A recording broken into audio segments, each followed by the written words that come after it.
I just wanted to say at the beginning of this, by the way, if it sounds like I'm like being very robotic or weird or kind of like monotone with how I speak, I really needed to formulate all my thoughts down on paper, and I read them off of a script. I'm not the best at public speaking or like reading like that, so apologies if it sounds like I'm robotic, but it's the best I could do, so you're gonna have to bear with me while I get better at this. All right, thank you.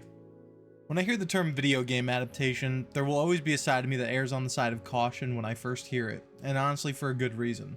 The industry hasn't had a great track record over the last 30 years, even as recently as the catastrophe is that Borderlands movie, a series, mind you, that is near and dear to my heart. To be bastardized by the man who created it to satiate his greed is something that truly speaks volumes about the integrity and values upheld by those who have the means of producing something fantastic. There are some diamonds in the rough though. I mean, Sonic fans voiced their grievance for how he looked when the movie was announced back in 2020, and it got so much backlash that the studio went back and redesigned Sonic into the Hedgehog that a lot of people know and love.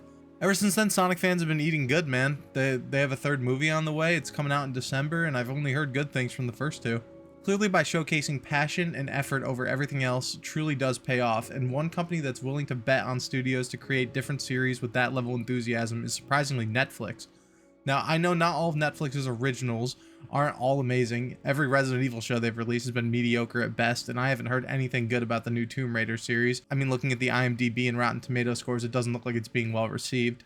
Now, that being said, there are some standout titles like Castlevania, The Cuphead Show, and of course Cyberpunk Edge Runners that has blown my expectations out of the water for what it means to adapt a video game into a television show.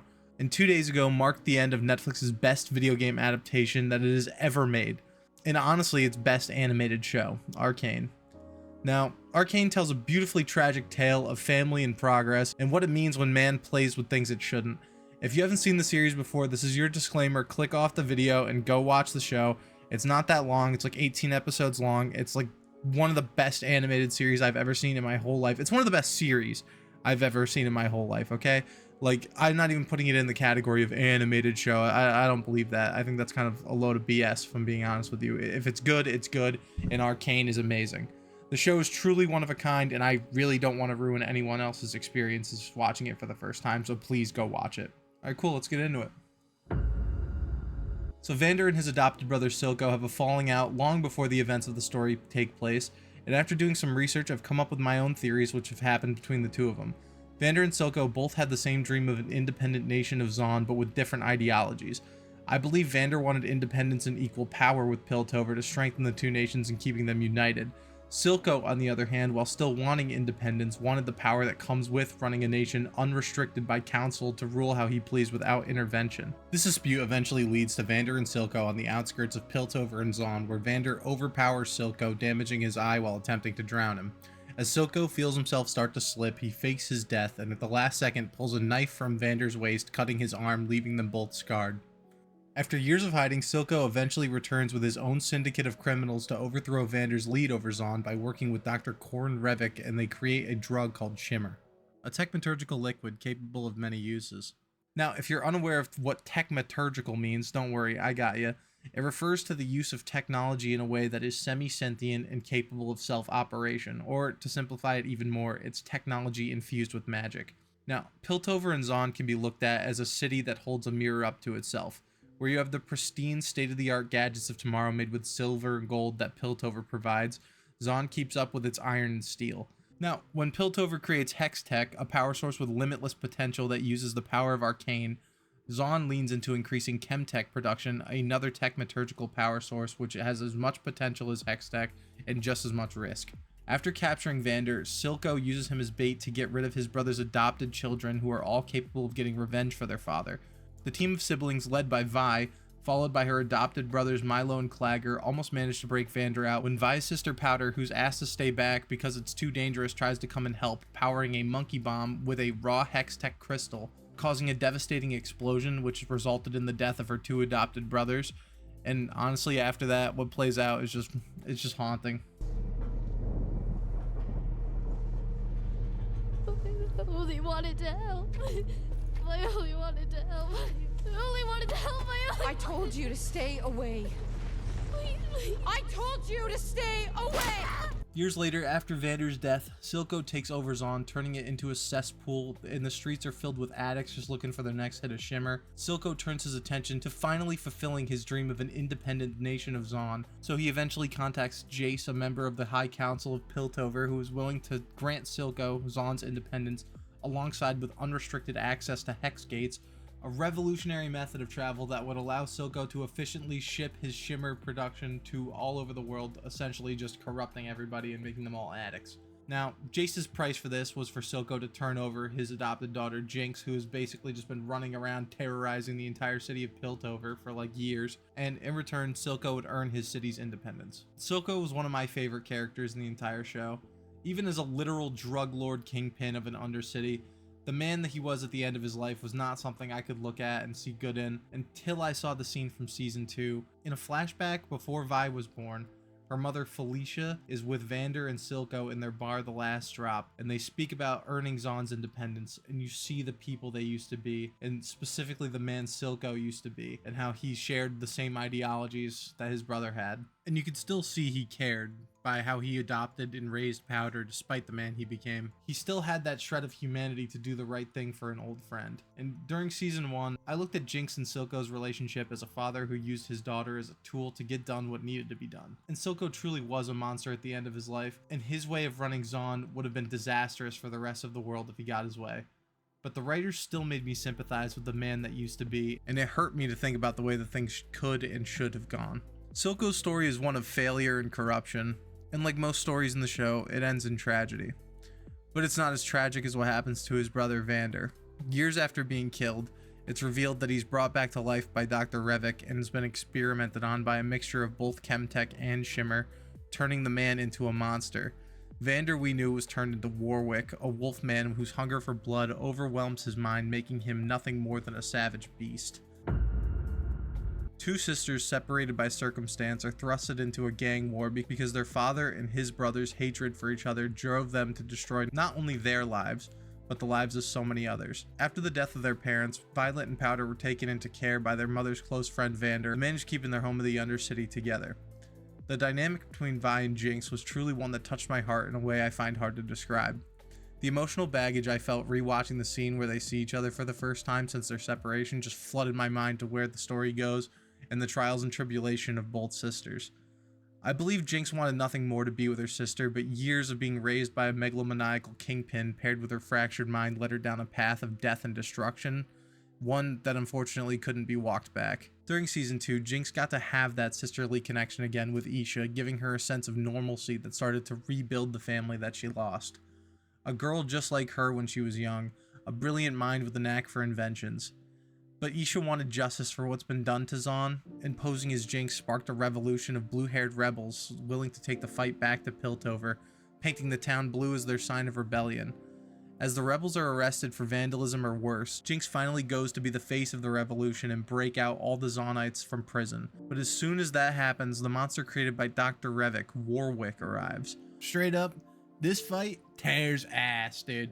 The song that plays is just so crazy. Just this hardcore, like, heavy metal that's blaring as you just get the first-person perspective of Warwick, and you see, like, his passive trails of the blood leading to all the people as he just rips and tears and shreds. Just the animation so top-notch and stellar. It was so amazing. Like, it blew my mind when I watched it for the first time. It was so cool. And at the climax of his battle with Jinx, he sees her face for the first time.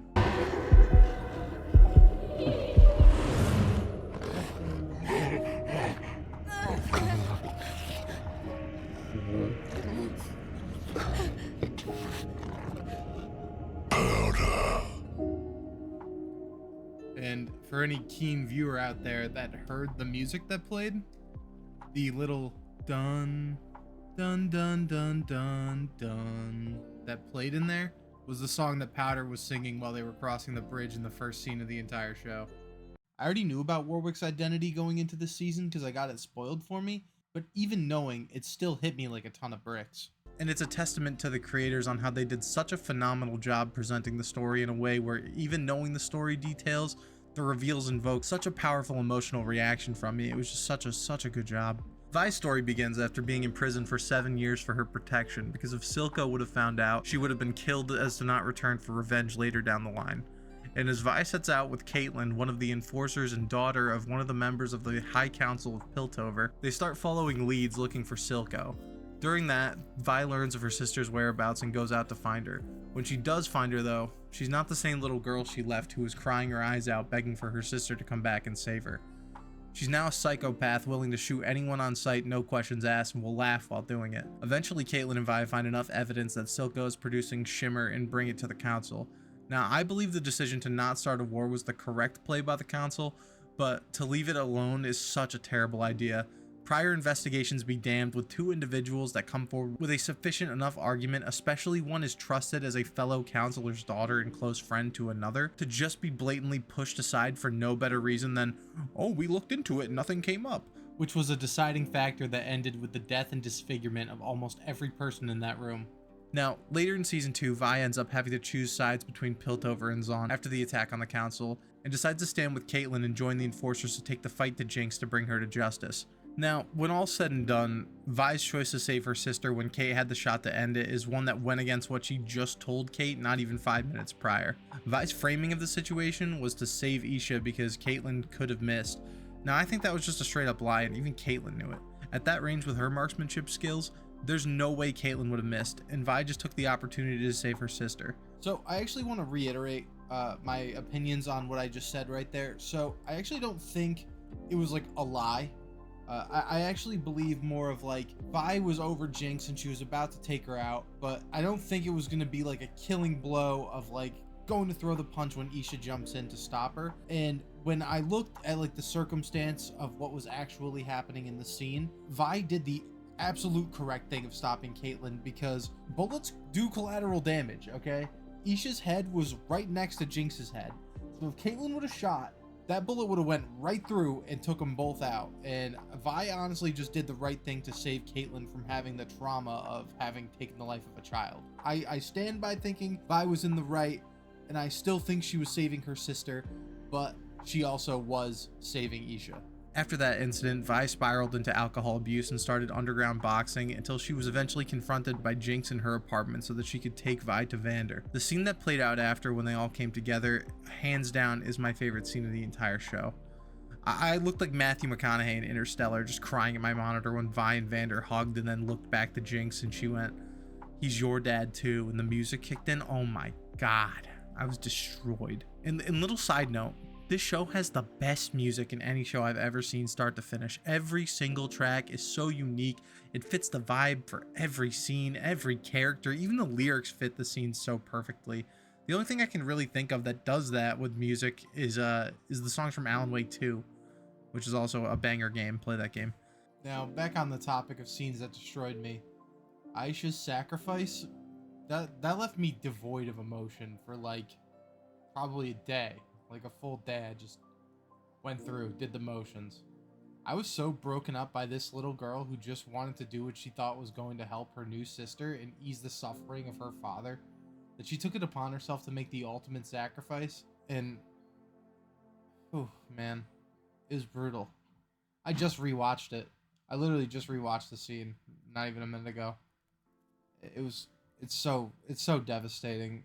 And honestly, Heimerdinger puts it best. It's a sad truth that those who shine brightest often burn fastest. One more thing before I move on. At the end of the series, when Jinx is plummeting down the Hexgate Tower with Warwick, there's a split second where you see a pink line in the explosion that subsequently ends their stories. That line is shown throughout the series when Jinx uses her hyperspeed ability that she got from Shimmer use. And it's only for one frame, so you can think what you want about it, but I will say Riot made a clear decision to show the air ducts in the tower's blueprints that match up to where Jinx and Warwick were falling when the explosion happened. And there is just one frame that says "The End" written in Jinx writing as you see an airship take off that Powder said at the beginning of the series she would eventually ride one day. And then that was never discussed for the rest of the series, which I think was a really nice touch. Now, I personally believe she's alive and wanted to move on. And to do that, you need to leave some things behind, and I'd like to think that that's what she did. Ekko might not have much time spent on screen as the others mentioned so far, but his impact in the story is still detrimental. I'm just gonna jump right to season 2, episode 7. To me, this is the best episode in the entire series. Ekko's time spent in the other reality where Hextech didn't exist was equally heartwarming as it was breaking to see all the people he's lost. Vander, Benzo, Powder. Just thinking about it now makes me feel a little empty inside, but a perfect world doesn't exist, so where Silco and Vander have reconnected, Clagger and Milo are still alive, and Powder got to live a normal life. Vi dies in the explosion at Jace's apartment. When I was watching it with my friends, they felt like Ekko was being too tough on Powder when they went to go see Vi, and to an extent, I think they're right, but I can still see where Ekko's coming from. The last time he saw the girl, they tried to kill each other. I don't know if anyone else picked up on this scene, by the way, but during the Ekko and Powder dance at the bar, it's animated in 4 frames a second to represent his 4-second time rewind. Just a really nice touch. Heimerdinger is a character I'm going to be very brief with. His role on guiding the next generation was a failure with Jace and Victor. He was unsuccessful in stopping the production of Hextech and almost brought the world to its knees. He was successful with Ekko, though.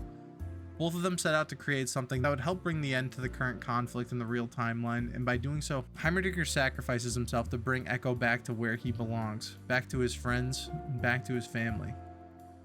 Victor said that his legacy would be just a speck in his vast memory of the great Professor Heimerdinger, but he couldn't be more wrong. Jace was a character that almost every single time he was on screen I thought, this is the moment where he does something fucked up. And yeah, he definitely does some fucked up stuff here and there, like, you know, oh, that one time.